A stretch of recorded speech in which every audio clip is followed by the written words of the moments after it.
We are remembering and honoring 13-year-old Charlotte Figi. She passed away Tuesday after a long battle with a rare form of epilepsy. She became a symbol of the possibilities of medical marijuana after our own Dr. Sanjay Gupta shared her story in his documentary, Weed, and he has more on her life.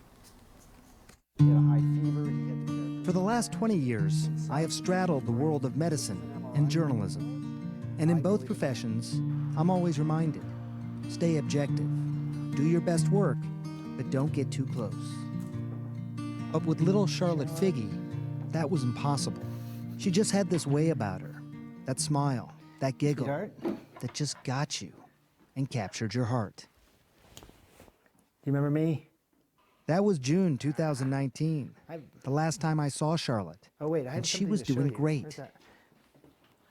Well, looking pretty good, sweetheart. I can't imagine back then, she'd be 12 years old and seeing her at 12 years old and what that would look like. She was dying. Really well. When I first met Charlotte, it was 2013, for our first film on medical marijuana called Weed. Pitter-patter, pitter-pat, tiptoe, creep crawls in the cave. We had heard about this amazing 6-year-old from Colorado who had a rare form of epilepsy. She had a seizure every 30 minutes, every one potentially fatal. No treatment had worked. And then one day, desperate, her parents gave her a non-psychoactive ingredient from the cannabis plant called cannabidiol, or CBD. This is Charlotte's web. She didn't have a seizure that day. And then she didn't have a seizure that night. Did you sit there and get your watch? Right, I thought, this is crazy. And it was at that moment people started to see that marijuana, which had been considered dangerous, could also be a therapy. She changed my mind and opened my eyes to the possibility that this was a legitimate medicine. And in the process, she changed the world. Probably the most important thing I'll ever do was to help my own child and then share that information and help others. Charlotte Figi was the entire CBD movement wrapped up into a sweet little girl with a big smile and an even bigger heart. Her story changed policy about cannabis. States were inspired by the story of Charlotte Figi and made CBD more accessible around the United States to treat epilepsy.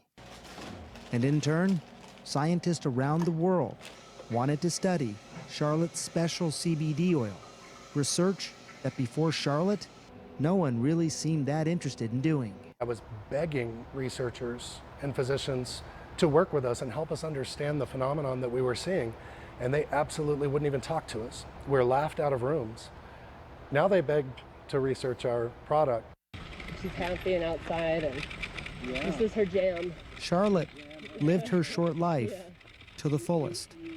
And while she was almost this mythical miracle, she was also just a little girl who loved to go tandem biking with her mom. And while the last month was not easy, she had symptoms of COVID-19 while never testing positive. She eventually developed pneumonia, which once again unleashed her seizures. Her mother, Paige, says Charlotte was still smiling and happy until the very end, when a seizure became more than her fragile little body could handle. Charlotte's life ended just as it began, in her mother's arms, surrounded by family who loved her, cherished her, and protected her. All forever changed by this little girl who forever changed the world, and everyone, like me, who were caught in her glorious orbit.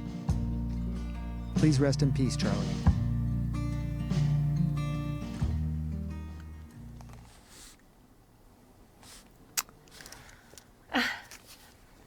Can you just tell us a little bit more about her and the impact that I'm sorry, Sanjay, and the impact that she had on the world? Sure, Poppy, thank you for letting us tell her story. I think when I first met her, I was skeptical about cannabis as a medicine. I had written as such, for Time magazine years earlier, and then you meet somebody, and I thought her story was apocryphal. Somebody who had these crippling seizures and then seemed to have this remarkable turnaround with this medication, CBD.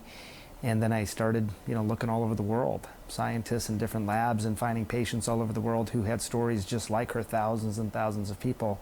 And I realized that she made me realize that it would not just be a moral failing, but not just a medical failing, but a moral failing if this medicine was somehow withheld from people. And so, it's tough, Poppy. I'm trying to keep it together just like you. My daughter sort of grew up with her. I have 3 daughters of my own, and it's one place I never let my mind go to think about, loss like this. But she meant a lot, obviously, to an entire movement, and so much in the country, so much has changed, I think, of people seeing her story and understanding her story. But it's a really tough loss, Poppy. Yeah, you said it so beautifully, her beautiful orbit. So, Sanjay, sorry, I didn't know it'd make me cry, but thank you for that, and just for what you've done through this whole crisis, for all of these stories that you're humanizing for us. We appreciate you very much, and we'll be right back. Thank you, Poppy.